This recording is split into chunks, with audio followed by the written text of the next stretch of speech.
हरि ओम श्री गणेशाय नमः। हरि ओम चतुर्वेदाय नमः। अथातश्चरणव्यूहं व्याख्यास्यामस्तत्र यदुक्तं चातुर्वेद्यं चत्वारो वेदाः विज्ञातानि भवन्ति। ऋग्वेदो यजुर्वेदः सामवेदो अथर्ववेदश्चेति। तत्र ऋग्वेदस्याष्टौ भेदा भवन्ति। चर्चा श्रावकः चर्चकः श्रवणीयपारः क्रमपारः क्रमपदः क्रमचटः क्रमझटः क्रमषटः क्रमरथः क्रमदण्डश्चेति। चतुष्पारायणम् एतेषां शाखाः पञ्चविधाः भवन्ति। शाकलाः बाष्कलाः आश्वलायनाः साङ्ख्यायनाः माण्डूकायनाश्चेति। तेषामध्ययनम् अध्यायाश्चतुःषष्टिर्मण्डलानि दशैव तु।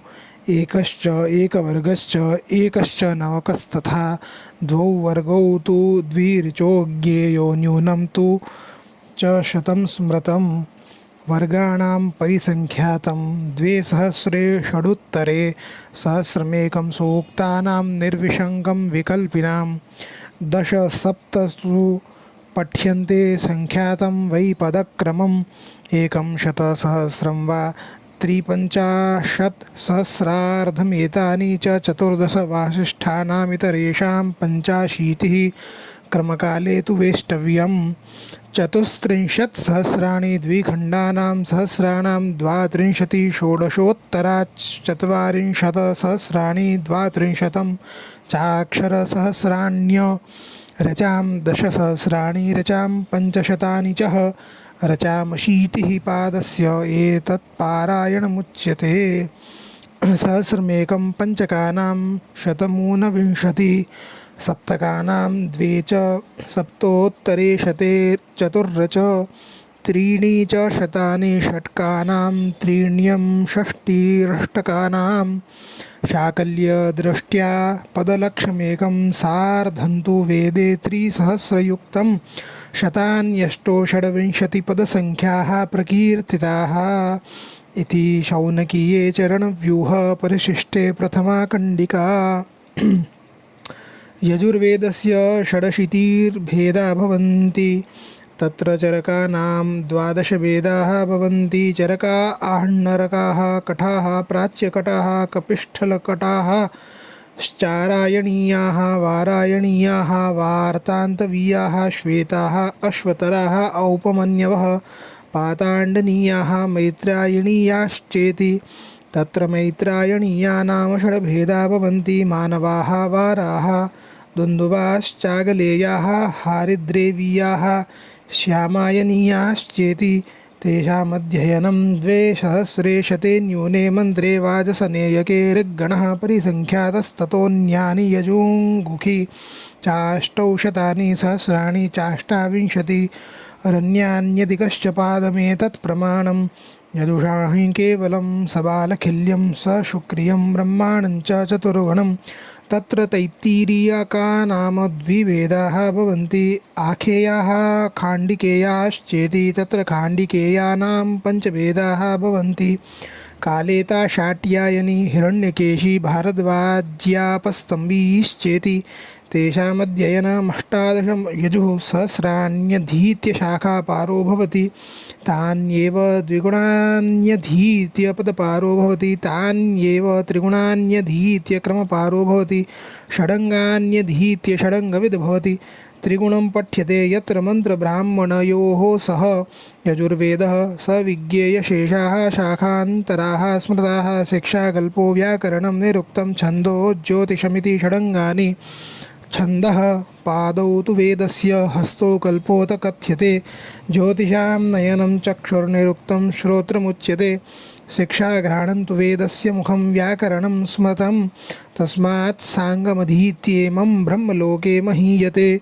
तथा प्रतिपदमनुपदछन्दो भाषा धर्ममीमांसा न्यायतर्क इत्युपाङ्गानि। तत्र परिशिष्टानि भवन्त्युपलक्षणं साङ्गलक्षणं प्रतिज्ञानुवाक्सङ्ख्याचरणव्यूहम्।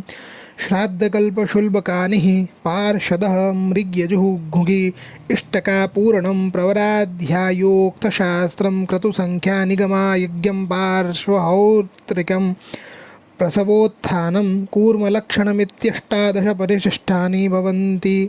तत्र कठानां योगः न येन विशेषेणस्तत्र प्राच्योदीच्यनैरत्यवाजसनेयाः नाम 17 वेदाः भवन्ति। जाबालाः बौद्धायनाः काणवाः माध्यन्दिनेयाः शाफेयास्तापायनीयाः कपोलाः पौण्ड्रवत्साः आवटिकाः परमावटिकाः पाराशर्याः वैणेयाः बौधेयाः अधाबौद्धेया औधेया गालवाः बैजवाः कात्यायनीयाश्चेति तेषामध्ययनं सौक्तिकं प्रवचनीयाश्चेति मन्त्रब्राह्मणकल्पनामङ्गानां यजुषां रचां षण्णाम्यः प्रतिभागज्ञः सोद्वर्युः कृत्स्न उच्यते। इति शौनकीये चरणव्यूह परिशिष्टे द्वितीयकण्डिका समाप्ता।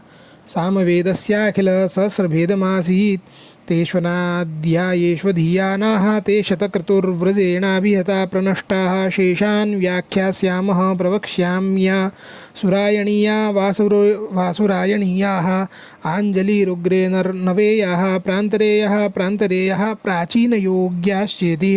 तत्र राणायणीया नाम 9 भेदाः भवन्ति।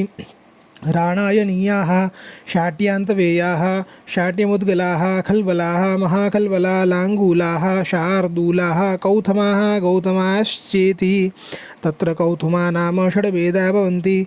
कौथुमाः आसुरायणाः वातायनाः प्राञ्जलिद्वैव भृताः प्राचीनयोग्या नेगेया कौथुमाश्चेति। तेषाम् अध्ययनम् 80शतमाग्नेयं पावमानं 400।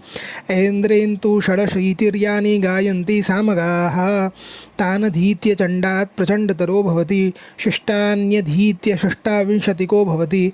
तत्र केचित् पुनः ऋक्तन्त्रं सामतन्त्रं संज्ञाधातुर्लक्षणमिति विधीयन्ते।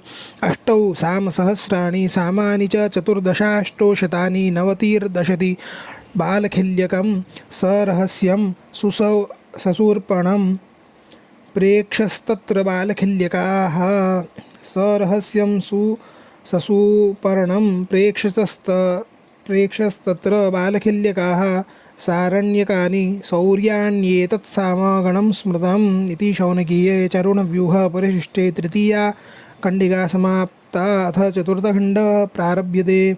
अथर्ववेदस्य 9 वेदाः भवन्ति।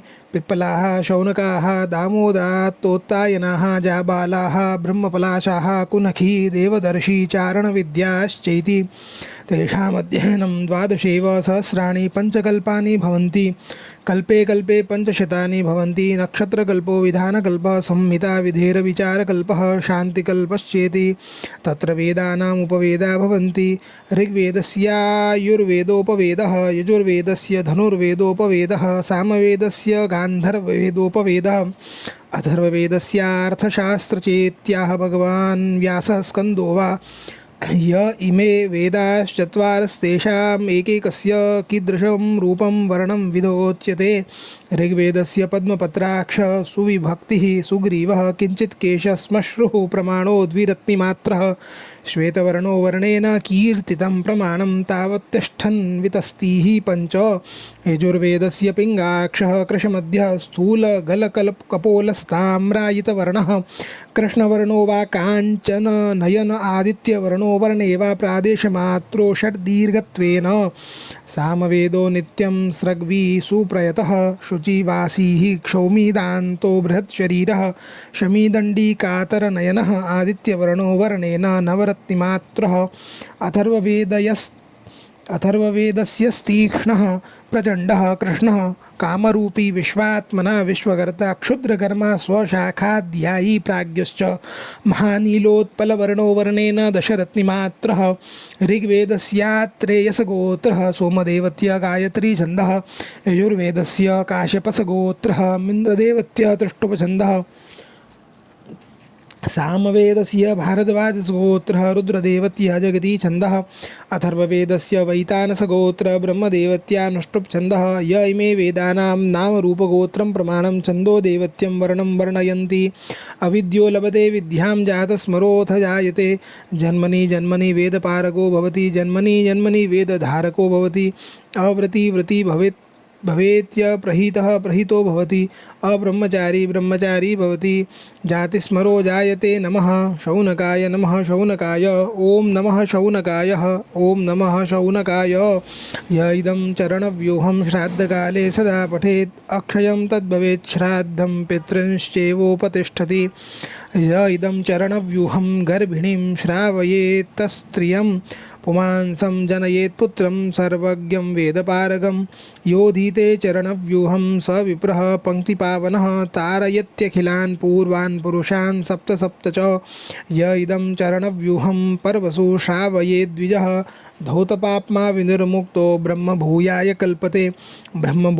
कल्पते यो नाम पुरा वेदा अमृतत्वं च गच्छति लोकातीतं महाशान्तम् अमृतत्वं च गच्छत्यम् अमृतत्वं च गच्छत्यों नम इत्याह भगवान् व्यासः पाराशर्यो नमः रतिर्धृतिः शिवाश्यामश्चत्वारो वेदपत्निकाः ज्ञातव्या यज्ञकालेषु ईशान्यादिव्यवस्थिता लक्षन्तु चतुरो वेदा लक्षं भारतमेव च लक्षं व्याकरणं प्रोक्तं चतुर्लक्षन्तु